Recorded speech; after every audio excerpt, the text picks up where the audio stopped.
구약 성경에는 룻기라는 아주 독특한 그 성경이 기록이 되어 있습니다. 지금부터 한 3,000년 전 이전의 시대를 배경으로 하니까 정말 다른, 지금과는 전혀 다른 시대고요. 여기는 나오미를 비롯해서 룻과 오르바라는 세 여성이 주인공입니다. 나오미는 유대 사람인데 유대 지방에 흉년이 들어서 먹고 살 길이 없는 거예요. 취직도 안 되고 재산도 없고, 그래서 할 수 없이 옆 지방인 모압 지방으로 아들 둘을 데리고 이 부부가 떠납니다.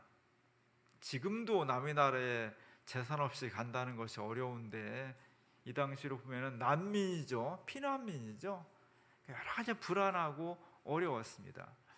더군다나 모압 지방에 살다가 남편이 일찍 죽어버렸어요. 나오미는 두 아들을 데리고 살아갈 수밖에 없는 더 비참한 상황에 몰리게 됩니다. 근데 어떻게 살아요.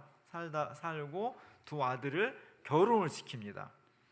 할 수 없이 이스라엘 여성이 아니라 모압 지방에 있는 여성, 오르바란 여성과 룻이란 여성과 두 아들을 결혼시켜서 간신히 살아가는데 엎친 데 덮친 격으로 10년 만에 두 아들이 다 죽었어요. 결국 자기 고향도 아니고 남의 나라 땅에 와서 시어머니와 며느리 둘이 3명의 홀로 된 여성이 함께 살아가는 아주 극단적인 어려움에 몰리게 된 것입니다. 그 삶 속에서 이 세 여성이 어떻게 위기를 극복하고 행복을 만들어 갔는지, 인생과 이스라엘 역사에 새로운 역사를 쓰게 되었는지, 그게 핵심이에요. 들려오는 소문에 유대 지방에 이제 기근이 지나가고 풍년이 들었다는 소식이 들려옵니다. 그 소식을 듣고 나오미는 이제 더 이상 내가 피난민으로서 모압 땅에서 어렵게 살기보다는 그래도 내 친척이 있고 사촌이 있고 내가 살아왔던 땅으로 다시 돌아간다면 그곳에 흉년이 지나고 풍년이 왔다니까 여기보다는 나을 것이다 생각을 하고 큰 결심을 합니다. 내가 다시 오래전에 떠나왔던 유다로 돌아가야 되겠다. 그리고 두 며느리를 불러서 이렇게 말을 합니다. 며느라들아, 너무 고맙다. 지금까지 나와 함께 해줘서. 나는 이제 내 고향으로 돌아갈 텐데 너네한테는 거기가 고향이 아니다. 언어도 다르고 문화도 다르고 여러 가지가 다르고 여기는 그래도 너네 친정이 있으니 괜찮은데 이제 유다로 돌아가면 친정도 없고, 그러니 여기서 헤어지자. 나는 내 고향으로 돌아갈 테니 너네도 이제 너네 고향에 돌아가서 다시 인생을 설계하고 재혼도 하고 다시 아름다운 행복한 가정을 꾸리는 게 좋겠다. 며느리들을 배려하는 시어머니의 마음이죠. 그 이야기를 듣고서 이 두 며느리가 너무 착해요. 아닙니다, 어머니. 저희는 어머니를 따라가겠습니다. 우리 친정도 있지만 그것이 낯설고 물서른 곳이지만 어머니 가는 곳이라면 제가 따라가겠습니다. 정말 보기만 해도 막 감동적인 눈물 섞인 그런 장면이에요. 여기에 대해서 오늘 룻기 1장 11절에 보면 나오미가 이렇게 답변을 해요. 돌아가다오 내 딸들아, 어찌하여 나와 함께 가려고 하느냐. 유다함이 중요합니다. 아직 내 뱃속에 아들들이 들어있어서 그것들이 너희 남편이라도 될 수 있다는 말이냐. 이게 아주 생소한 말이에요. 너희 돌아가. 왜냐하면 혹시라도 내 뱃속에 아들을 내가 임신하고 있다면 그 아들이 나와서 너희하고 결혼이라도 할 수 있겠지만 나는 이미 아이가 없고 그렇게 안 돼. 그러니까 돌아가. 이런 이야기입니다. 지금 우리의 결혼 풍습으로는 상상도 할 수 없는 이야기죠. 근데 3,000년 전에 유대 땅에는 이런 관습이 있었어요. 형이 만약에 아이를 못 낳고 일찍 죽었다면 동생이 그 형수와 결혼해서 아이를 낳아주고 호적에 형의 아이로 올려주는 그런 풍습이 있었어요. 왜 그랬느냐?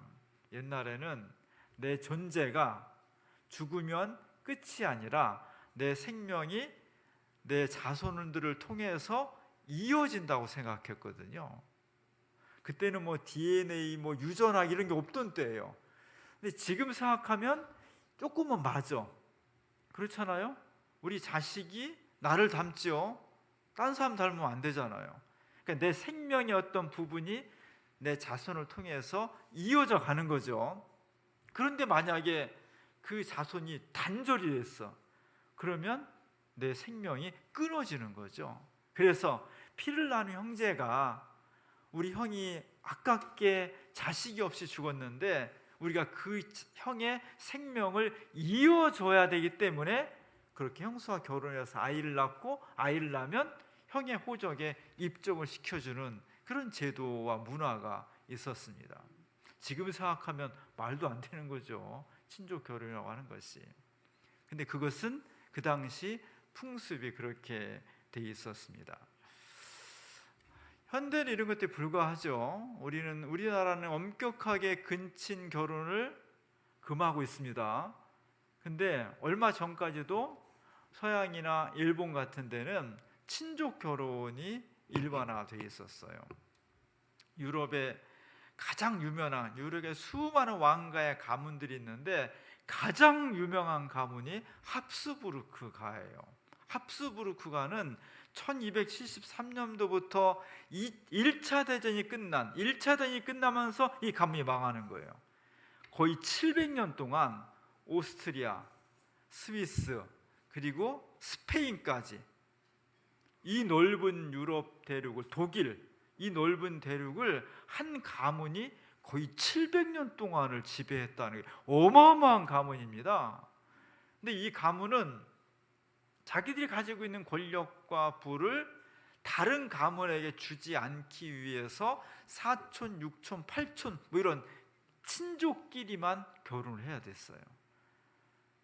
유전학이 발달하지 않았기 때문에 지체 높은 신분이었지만 무식했던 거죠. 지금의 과학 지식이 없던 거죠. 그러다 보니까 이 가문에 어떤 특징이 있었냐? 나오는 인물들마다 다 주걱턱이 나온 거예요. 지금은 그런 것을 금합니다. 이런 어떤 풍습과 전통이 있었던 거예요. 성경은 지금 우리와는 3000년 내지 2000년 전에 기록된 거예요. 그리고 아시아권 문화도 아니에요. 전혀 다른 문화, 전혀 다른 역사, 전혀 다른 사람들 속에서 역사하셨던 하나님을 경험한 사람들이 기록을 한 거예요. 그래서 이 성경은 하나님의 말씀이지만 이것을 우리가 오늘 우리 삶 속에서 무슨 뜻이냐를 해석하는 게 설교예요. 그래서 신학이 중요해. 해석을 잘해야 되기 때문에 신학을 보통 10년, 20년 동안 열심히 공부하는 거예요. 그래야만 성경을 바르게 해석할 수 있지. 성경을 바르게 해석하지 못하면 엉뚱한 얘기가 나오는 거예요. 하나님은 이렇게 하라고 하셨는데 전혀 다른 말씀을 우리가 믿을 수도 있거든요. 이것이 대단히 중요합니다. 신약 성경 중에서 가장 중요한 인물은 예수님 다음에 바울이에요. 바울은 평생 동안 율법과 대결했습니다. 율법은 뭐냐면 하나님께서 유대인들이 우리에게 이렇게 하나님을 믿어야 구원받는다고 주신 어떤 안내서와 같은 겁니다. 그래서 율법을 정말 소중하게 여겼어요. 그런데 사도 바울이 볼 때는 1000년 이상 동안 믿어왔던 율법이 이제는 기한이 다 됐다는 거예요. 왜냐하면 율법보다 더 완전한 분, 율법으로 다 담을 수 없는 것을 가지고 계신 분, 율법이 1000년 동안 진행해 내려오면서 껍데기만 나왔는데 진짜 알맹이를 가지고 있는 분, 그분이 오셨다는 겁니다. 그분이 누구냐? 바로 예수 그리스도다. 사도 바울은 그래서 끊임없이 그 얘기를 하고 있는 겁니다. 사도 바울의 신학 중에 신학의 정수가 갈라디아서예요. 갈라디아서 3장 24절 25절에 보면 이렇게 말씀이 기록되어 있어요. 율법은 그리스도께서 오실 때까지 우리에게 개인 교사 역할을 하였습니다. 그것은 우리로 하여금 믿음으로 의롭게 하여 주심을 받게 하시려고 한 것입니다. 그런데 믿음이 이미 왔으므로 우리는 이제 개인 교사 밑에 있지 않습니다. 바울이 이 말을 할 당시의 유대인들은 율법이 하나님이었어요. 뭐 율법이 잘못됐다, 율법이 시효가 끝났다, 율법은 더 이상 이제 하나님께로 인도하는 역할이 끝났다, 이런 말을 했다가는요 큰일 날 시대예요. 근데 사도 바울이 과감하게 이렇게 얘기를 하는 겁니다. 유대인들한테 여러분들이 금과 옥조처럼 여기는 율법이라는 전통은 그 시한이 끝났습니다. 왜냐? 예수 그리스도가 이 땅에 오셨기 때문입니다. 예수 그리스도의 말씀, 예수 그리스도의 삶, 그것이야말로 1000년 동안 지내면서 껍데기만 남는, 전통만 남아있는 율법의 새로운 생명, 핵심을 우리에게 다시 되살려줬고, 우리가 확실하게 보여주었고, 우리로 하여금 구원의 길에 갈 수 있도록 인도해 주셨습니다. 그래서 사도 바울은 평생 율법과 대결을 할 수밖에 없었죠. 그러다 보니 당연히 율법을 믿고 있었던 유대인들, 고난을 가지고 있었던 유대인들로부터 핍박을 받았습니다. 매도 맞았고요, 테러도 당했고, 죽을 고비를 여러 번 넘기면서 복음을 증거하게 되었습니다. 우리는 누구냐? 우리는 하나님을 믿되 율법을 통해서 하나님을 믿는다는 유대교가 아니라 이제는 예수 그리스도의 말씀과 삶을 통해서 하나님을 알게 되었고, 하나님께 가까이 가게 되었고, 하나님을 믿게 되었다는 사도 바울의 증언을 믿고 옳다고 받아들이는 사람들. 그래서 우리는 하나님을 믿되 유대교인이 아니라 기독교인인 거예요. 우리는 기독교인입니다. 그 전통 속에 있는 핵심을 다시 되살려서 믿는 사람들, 우리는 그리스도인입니다. 오늘 우리가 함께 읽은 사마리아 사람 여인과 예수님의 이야기, 너무너무 유명한 이야기죠. 이 본문 가지고 제가 여러 번 설교를 했습니다. 오늘 제가 주보에 나디아라는 여류 화가가 이 장면을 그렸어요. 수많은 화가가 그렸어요. 이게 최근에 그린, 한 10년 정도 된 그림이니까, 특별히 이 그림을 그린 화가는 우크라이나 여성이에요.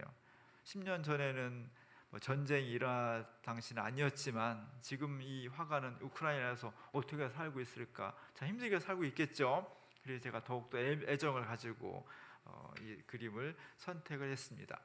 예수님이 사마리아 지방을 지나다가 뜨거운 여름날 여인을 만났습니다. 나무에는 하얀 꽃이 많이 피어있고 생명이 충만한 그 시기죠. 너무 더워서 정오쯤 됐으니까 얼마나 덥겠어요, 이 중동 지방이. 그래서 마침 사마리아 지방에 수가라는 동네에 우물이 있고, 그 우물에 물을 기르러 온 여성과 이야기를 하게 되었습니다. 이 여인은 곱지만 밝은 표정은 아니에요. 그래서 뾰루퉁해. 예수님이 나한테 물 좀 한 잔 주시오 말했을 때, 아니 유대 남자가 왜 나한테 물을 달라고 합니까? 이만큼 내밀고 뾰루퉁하게 대답을 하죠. 왜냐하면 이 여인의 삶이 순탄치 않았던 거죠. 행복하게 원했고, 부드럽게 원했고, 평안하게 원했고, 인생의 삶이 순탄하게 원했지만, 그리고 행복을 쫓아서 이리저리 많이 다녀봤지만 그는 인생에 성공하지 못했습니다. 육체도 힘들었고, 경제도 힘들었고, 마음도 영혼도 많이 지쳐 있었습니다. 파랑새를 쫓아다녔지만 늘 가보면 파랑새는 다시 한번 더, 한 걸음 더 멀리 떨어져 있고, 그 삶 속에서 지치고 힘든 삶이었어요. 그래서 예수님의 이 물음에, 이 요청에 이 여성이 팅하고 튕기듯이 대답을 하는 겁니다. 그런데 예수님은 그 여인을 보르장머리 없네, 뭐 이 여자가 나한테 왜 딱딱거려? 이렇게 얘기하지 아니하시고 따뜻하게 받아주셨어요. 그래서 예수님이 이 화가가 예수님 뒤에 있는 아우라, 이 후광을 어떤 색으로 칠했냐? 주황색 계통으로 칠했어요. 주황색 계통은 따뜻함이죠. 파란색 계통은 청결하고 시원함이고, 주황색 계통은 따뜻한 거예요. 이미 예수님은 삶에 지치고 힘들고 어려운 이 여성을 대할 때 따뜻함으로 대하고 있는 것입니다. 그리고 그에게 물을, 생수를 부어주셔요. 철철 넘치는 생수. 인간의 물은 떨어질 수밖에 없고, 갈증은 지속되고, 인간이 가지고 있는 생수는 고갈될 수밖에 없지만, 그래서 물 떨어지면 또 그 더위에 물동이 일고 여기 와서 물을 깃고 노동을 해야 되지만, 지나면 또 갈증이 생기고, 인생이 그런 것인데 예수님께서 영원히 목마르지 않는 파란 생수를 넣어주고 부어주고 있습니다. 이 여인은 처음에는 예수님 앞에 뾰루퉁했지만 주님이 주시는 생수를 받기 위해서 가지고 온 물동이에 손을 대고 있는 거죠. 그리고 이 여인은 예수님이 보통 분이 아니라는 것을 알고서 평소에 가지고 있던 신앙적인 질문을 하게 돼요. 선생님, 보통 분이 아니신 것 같은데 우리 조상들은 여기 있는 저 산, 그리심산이라는 곳에 가서 예배를 드려야만 된다고 합니다. 그런데 선생님이 속한 유대인들은 예루살렘에서만 예배를 드려야 된다고 합니다.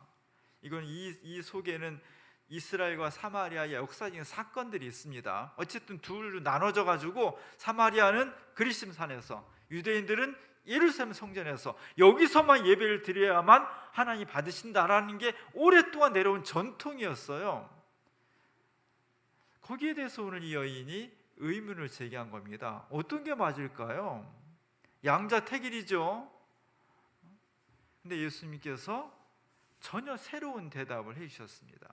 이 산에서도 말고 저 산에서도 말고, 예배는 하나님을 만나는 것이고 하나님께 우리 정성을 드리는 것인데, 장소가 중요한 것이 아니다, 형식이 중요한 것이 아니다, 신령과 진정으로 드려야 된다. 그 말은 내 마음과 정성과 뜻과 모든 것을 합해서 내 인격 전체를 드리고 주님 앞에 드리는 것이 예배이지, 장소나 순서나 이런 것들은 본질적인 것이 아니다라는 전통의 핵심을 다시 한번 말씀해 주신 거예요. 신앙은 어떤 것이든지 시간이 지나면 굳어지게 돼 있어요. 사랑도 처음에는 막 풋풋하고 아름다웠는데 시간이 지나면 굳어지잖아요.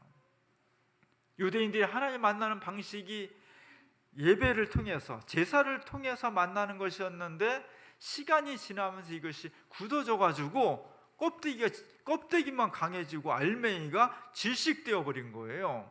거기에 대해서 예수님이 다시 한번 하나님을 만나는 방식, 예배, 신앙, 인생, 여기서 중요한 것이 무엇인가를 다시 회복시켜 준 거예요. 그래서 새로운 종교가 일어났던 것이고, 우리는 그것을 유대교가 아니라 기독교라고 이름을 붙인 것입니다. 우리의 삶에서 항상 전통과 새로움, 형식과 내용, 껍데기와 알맹이를 만나게 돼요. 기독교 신앙이란 뭐냐? 내 인생과 역사에서 자꾸만 껍데기가 강조되는, 형식이 강조되는 속에서 끊임없이 본질을 찾아내는 거예요. 자꾸만 가두어지고 곁으로 밀려날 수밖에 없는 우리의 인생과 역사 속에서 본질이 무엇인가를, 생명이 무엇인가를 끊임없이 되찾아서 살려내는 것이 기독교 신앙입니다. 그래서 우리의 신앙은 본질을 찾아가는 여정이다, 이렇게 표현할 수가 있습니다. 제가 목회를 하면서 교회에서 시상을 많이 하잖아요. 크리스마스 때 시상도 하고 여름 성경학기 때 시상도 하고 시상을 합니다. 저는 교회에서 시상할 때 포장지를 쓰지 않겠다고 선언했어요. 사실 모든 상품에요 이미 다 포장이 돼 있어요. 근데 거기다가 또 포장지를 멋있게 하고 또 거기다가 가방을 둘러가지고 그렇게 주어야만 뭔가 예의를 갖춘 것이고, 그냥 주면은 예의가 아니라고 생각을 해요. 그러는 사이에 우리는 엄청난 에너지를 낭비하고 쓰레기를 만들어내는 거잖아요. 그래서 제가 그렇게 이야기를 해서 처음에는 교인들이 뭔가 우리 목사님이 우리한테 선물과 시상을 할 때 정성을 안 하시나 그러다가 그런 설명을 듣고 다 이해하고 아무렇지도 않게 되었어요. 요즘 우리 사회에 과대 포장이 문제가 되고 있어요. 진짜 어떤 물건 시켜보면요 안에 요만한 거 들었는데 포장은 이만해요. 열면은 또 있고 면 또 있고, 알맹이는 점점 축소되고 형식과 껍데기만 점점 더 강화되는 그런 사회를 살고 있어요. 이런 사회는 건강하지 않습니다. 이런 사회는 아름답지 않아요. 전통이 있고 껍데기가 있고 그것은 알맹이를 본질을 보호하고 유지하기 위한 수단이지 이것이 뒤바뀌어 버리면 안 되는 거예요. 왜 사도 바울은 목숨을 걸고 율법과 싸웠냐? 율법 그 자체를 중요시하는 유대교에 대해서 율법이 가지고 있는 본질, 그것은 하나님을 진짜 사랑하고 하나님 앞에 정말 우리가 진짜 진실한 마음으로 주 앞에 나오고 주님의 말씀이 무엇인가를 경청하려고 하는 자세, 이것이 핵심인데 이건 자꾸 줄어들고 형식과 전통과 껍데기만 남게 되었을 때 신앙이 죽는 거예요. 영이 죽는 거예요. 거기에 대해서 사도 바울이 다시 진짜 중요한 것은 우리가 하나님 앞에 어떻게 살아야 되는 것인지를, 우리가 정말 주님 앞에서 어떻게 살아야 되는지를 다시 회복시킨 것, 이것이 복음입니다. 그리고 그 복음은 바로 예수 그리스도를 통해서 우리에게 오신 거예요. 신약 성경에 예수님에 대한 이야기가 길게 많이 기록이 되어 있습니다. 복음의 핵심은 뭐냐? 우리가 정말 행복하게 살려면 어떻게 살아야 되느냐? 우리가 정말 행복해지는 방법은 뭐냐? 우리가 죽음에서 구원에 이르는 방법은 뭐냐? 그 딱 한마디로 사랑이라고 말하고 있습니다. 하나님은 사랑이십니다. 왜 세상을 창조하셨냐? 세상을 사랑하기 때문에 창조하신 거예요. 왜 우리를 이 땅에 보내셨냐? 우리를 사랑하기 때문에 보내신 겁니다. 왜 예수 그리스도를 이 땅에 오게 하셨냐? 하나님께서 세상을 이처럼 사랑하사 독생자를 이 땅에 보내신 거예요. 이것이 복음의 핵심입니다. 이 복음을 우리가 잘 간직하고 있어야 돼요. 기독교 복음은 또 다시 2000년 역사 속에서 껍데기로 자꾸만 둘러싸이게 되어 있습니다. 다시 회복해야 됩니다. 하나님께서 우리를 사랑하셨다는 것, 예수님께서 우리를 정말 사랑하시기 때문에 그 고난의 십자가 달려 돌아가시면서 그 십자가에서 우리를 죽음으로부터 생명으로 옮겨 놓았다는 이 복음, 이 생명, 이것을 우리가 간직해야 돼. 이것이 자꾸 흐려지고 다른 것이 강조되면 우리는 껍데기 속에 남는 겁니다. 우리는 누구인가? 십자가의 사랑을 먼저 받은 사람들이에요. 그래서 그 사랑으로 우리 자신을 사랑하는 겁니다. 주님께서 나를 위해 십자가 죽으셨기 때문에 내가 존귀한 거예요. 그 사랑으로 우리 이웃을 바라보는 겁니다. 가난하고 힘든 사람들, 좀 연약한 사람들, 지구 반대편에서 얼굴도 못 본 사람들이지만 전쟁 가운데 죽어가는 사람들, 지구의 생태계가 파괴되고 있는데 예수님의 그 사랑을 가지고 우리가 다시 그 사랑을 전하고 나누고 회복하면서 진정한 그리스도의 공동체를 이루어 가자는 것이 기독교 복음입니다. 오늘 세상은 내용보다는 형식에, 알맹이보다는 껍데기에, 새로운 새 사랑과 새 생명보다는 오랫동안 내려오는 전통에 더 쉽게 다가가요. 그런 방식으로는 새하늘과 새 땅을 이룰 수 없다는 것입니다. 기독교의 복음은, 예수님이 우리에게 전해주신 복음은 하나님이 우리를 사랑하셨듯이, 예수님이 십자가 달 죽으면서까지 우리를 사랑하셨듯이 그 사랑을 우리가 내 삶 속에서, 우리가 사회 역사 속에서 어떻게 다시 부활시켜내느냐가 핵심이에요. 사랑을 다시 회복했으면 좋겠습니다. 주님의 사랑을 다시 우리의 입술과 우리의 삶으로 다시 살려냈으면 좋겠습니다. 그곳에 구원이 있고, 그곳에 새로움이 있고, 그곳에 새로운 생명의 역사가 있습니다. 사랑을 회복하는, 복음의 알맹이를 다시 회복하는 우리 모두가 될 수 있기를 주님의 이름으로 간절히 축원합니다. 기도하겠습니다. 복음의 알맹이를 되찾기 원합니다. 전통이라는 이름으로 껍데기만 두꺼워지는 우리의 신앙이 되지 않게 하시고, 사랑의 복음, 하나님 우리를 정말로 사랑하시고 예수님이 십자가 될 죽으면서까지 사랑하셨던 그 사랑, 내 삶 속에서 우리의 가정과 일터와 사회와 역사 속에서 이 사랑을 다시 회복해 나갈 수 있는 주님의 자녀들 되게 하옵소서. 예수님의 이름으로 간절히 기도합니다.